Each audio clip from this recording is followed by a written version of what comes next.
Welcome to CS memorial YouTube channel. Dear student, आज हम coulomb के नियम का पार्ट 2 देखेंगे, क्योंकि आप इसके पहले मैंने कूलाम का जो प्रूफ कराया, कूलाम का नियम बताया F बराबर 1/4πε0 Q1 × Q2, जिसके माध्यम से सिर्फ आप उसका परिणाम बता सकते हैं, दिशा नहीं बता सकते। तो आज इसका हम वेक्टर फॉर्म बताएंगे, कूलाम के नियम का वेक्टर फॉर्म यानी सदिश रूप। तो हम आपको एक बात पहले फिर से याद दिलाना चाहते हैं कि जब दो चार्ज सेम होते हैं, जब दो आवेश सेम होते हैं तो उनसे क्या होता है, उनसे जो चार्जेस होते हैं उनमें प्रतिकर्षण होता है। अगर एक पॉजिटिव है दूसरा भी पॉजिटिव है तो प्रतिकर्षित करेगा, और जब निगेटिव होते, एक निगेटिव है एक पॉजिटिव है तो दोनों आकर्षित करते हैं।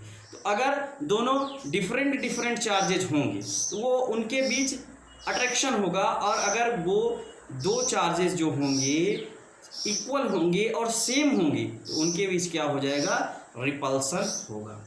इसके पहले अब हम आपको ये बातें बताते हैं, जैसा कि आप लोगों ने इसके पहले पार्ट 1 में पढ़ा था कूलाम का नियम F बराबर के Q1 Q2 अपान R स्क्वायर, ये आपने पढ़ा था F बराबर Q1 Q2 अपान R स्क्वायर। आज यहाँ आप क्या पढ़ेंगे, आप सही तरीके से इसको देखेंगे। सबसे पहले प्यारे दोस्तों, यहाँ पे दो चार्ज Q1 और Q2 हैं, आपको दिख रहा होगा, ये एक ट्रायंगल समतंगल की तरीके से है। इस पे चार्ज Q1 और Q2, ओरिजिन O से चार्ज Q1 तक के बीच की जो दूरी है पोजीशन वेक्टर R1 है। पोजीशन वेक्टर यहाँ R1 है, ये वेक्टर हमारा R1 है। यदि आपको ना दिखे तो आप अपनी वीडियो की क्वालिटी थोड़ा बढ़ा लोगे ताकि आपको सही तरीके से दिखे। तो यहाँ से यहाँ तक पोजीशन वेक्टर R1 है, और इधर और चार्ज Q2 के बीच पोजीशन वेक्टर R2 है। यहाँ और Q1 Q2 के बीच, Q1 Q2 के बीच Q1 की दिशा से Q2 की तरफ जो वेक्टर है वो वेक्टर R12 है, तथा यहाँ जो बल लग रहा है वो वेक्टर F12 लग रहा है, वेक्टर F12 लग रहा है। इसी प्रकार Q2 चार्ज से जो इन दोनों के बीच का वेक्टर है वेक्टर R2 है, पोजीशन वेक्टर, और इस पे जो फोर्स अप्लाइड हो रहा है वो वेक्टर F21 अप्लाइड हो रहा है। तो अब वेक्टर फॉर्म में कैसे लिखेंगे तो आप ध्यान से देखिएगा।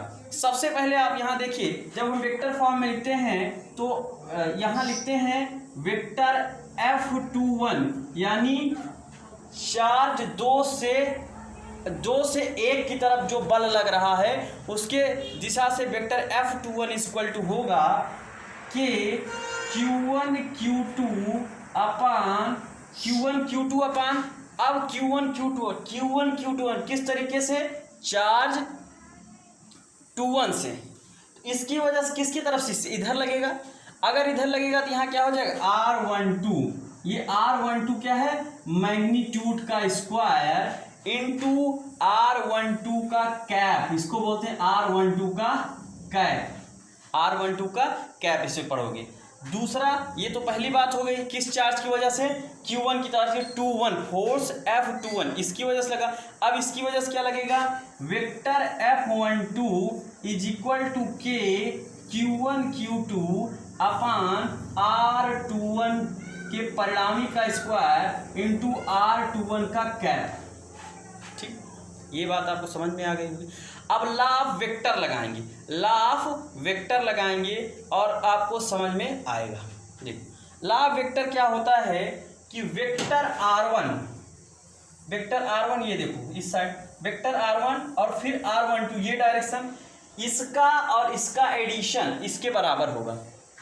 भाई देखो, जब ये जो एरो आप देखो, एरो ऐसे चल रही फिर ऐसे चल रही, तो ये रिजल्टेंट हो जाएगा, या तो रिजल्टेंट होगा वेक्टर R1 प्लस का वेक्टर R12।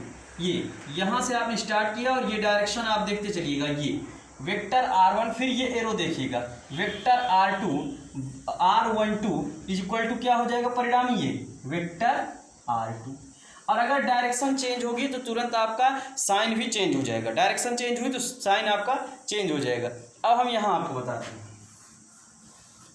ये आ गया पहले के लिए। अब इसको सही फॉर्म में अगर लिखोगे, इसको हमको चाहिए तो vector r12 is equal to vector 2 minus vector 1, ये आ गया एक पार्ट।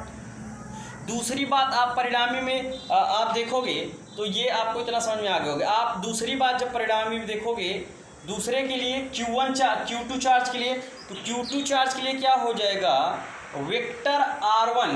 देखो अब यहाँ से आप चल रहे हो 2, देखो डायरेक्शन इधर से ये वाला चला, ये यहाँ से, फिर इसका ये जा रहा है R21 बराबर ये आ जाएगा, यानी इसका एडिशन O से लेकर Q2 चार्ज तक, फिर Q2 से लेकर Q1 चार्ज तक। डायरेक्शन से क्योंकि आप वेक्टर पढ़े हो तो इसमें दिशा का बहुत ज़्यादा ध्यान देना है। तो ये हो जाएगा वेक्टर R2 प्लस का vector 21 is equal to vector 1। Here vector 21 is equal to vector R1 minus का वेक्टर 2। तो ये हो गया दूसरा। तो ये दोनों हमारे रिजल्टेंट आ गए। डियर स्टूडेंट, यही वेक्टर फार्मूला है, वेक्टर फॉर्म है कूलाम के नियम का। और मैं आशा करता हूँ कि आपको ये बातें बहुत अच्छी तरीके से समझ में आ गई होंगी। मैं बहुत छोटी वीडियो इसलिए बनाता हूँ ताकि आप इसको 2 से 3 बार देखो। और प्रिय दोस्तों, आप इसको ज़्यादा से ज़्यादा शेयर करो, सब्सक्राइब करो, और यदि आपको पसंद आए लाइक करो, और कमेंट करके ज़रूर बताओ कि क्या आपको समझ में नहीं आ रहा है।